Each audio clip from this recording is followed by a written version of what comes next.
us actually feel like we're making the most of every day? Can I get a show of hands? Who thinks they're actually making the most of every single day?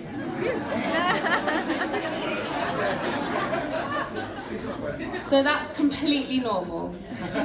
We all like to think we're making the most of every day, but naturally things get in the way. And that was exactly the same for me, age 17. I love drama, shopping, holidays, hanging out with my friends. I was getting ready to apply for uni. I was a pretty normal teenager, except for the fact that I'm the only person out of any of my friends that not only knows who the Who are, but also happens to be a pretty big fan of their music. And that's not just because my dad is a huge super fan. Sorry, Dad. But then something changed, and my normal life as a teenager was cut short when on the 7th of August 2014, I was diagnosed with stage 2 osteosarcoma. And honestly, it's only when something as dreadful as cancer happens that you realise what making the most of every day truly means. I've got some bad news. It's a tumour, he said.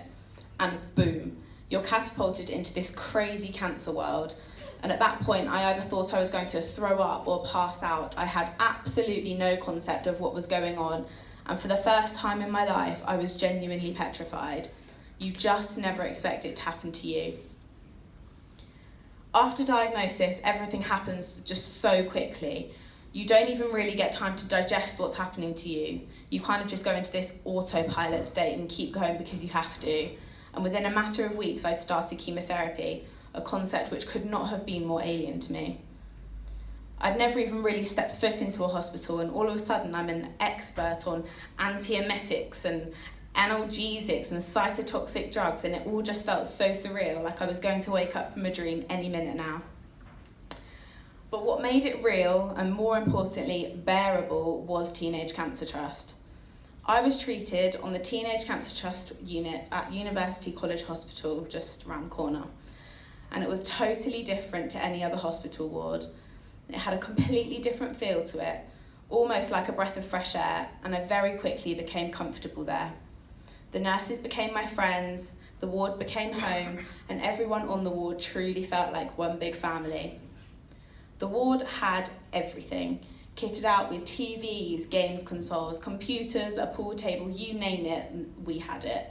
It was absolutely incredible, and there was always something happening, whether that be a music workshop, some kind of arty activity, massages, pizza nights. One day a lady came in to give us all new hats and do our nails, and it was the little things like that which made the harsh reality of cancer treatment that little bit more manageable.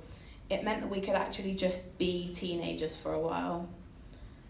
It was so important to have time where you weren't thinking about when your infusion pump was going to beep to tell you it was finished, or if you were having scans that day, and when your next clinic appointment was, and being able to be surrounded by people that just got it was so special. I think that without the support network of my cancer friends, my journey would have been very different and significantly harder.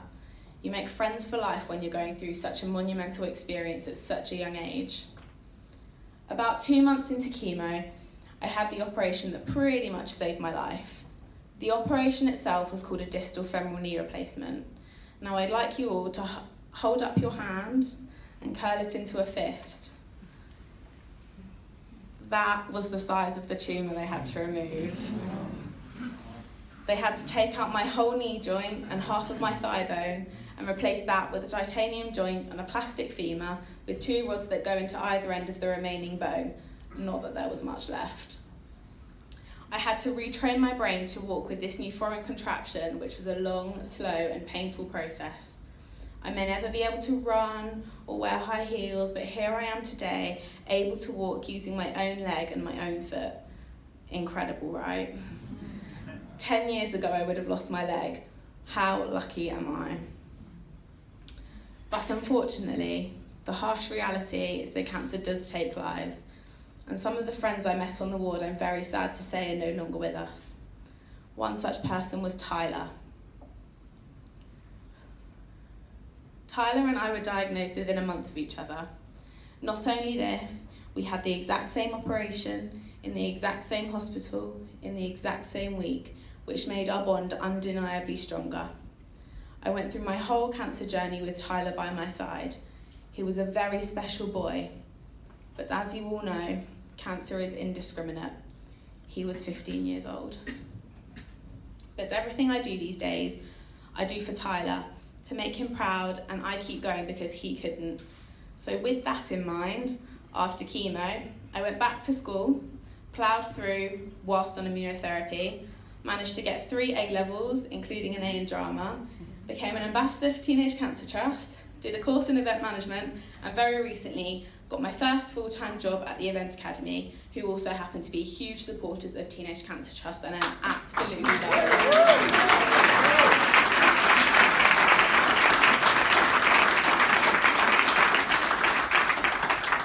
So cancer's a huge deal, and yeah, when you're actually living through it, it's horrendous and so hard, and words cannot describe how horrible it is. But had it not been for the big C, I wouldn't be the person I am today. Cancer's taught me 3 really important lessons. Number 1, life is too short. Things that I worried about before cancer aren't worth my worry now. Don't sweat the small stuff. Number 2, your past doesn't have to determine your future. Cancer hasn't defined me, and it won't. I will continue to do what I set out to do, just in my own time and at my own pace. Number 3, enjoy each day and take each one as it comes, because you never know what's round the corner. Thank you.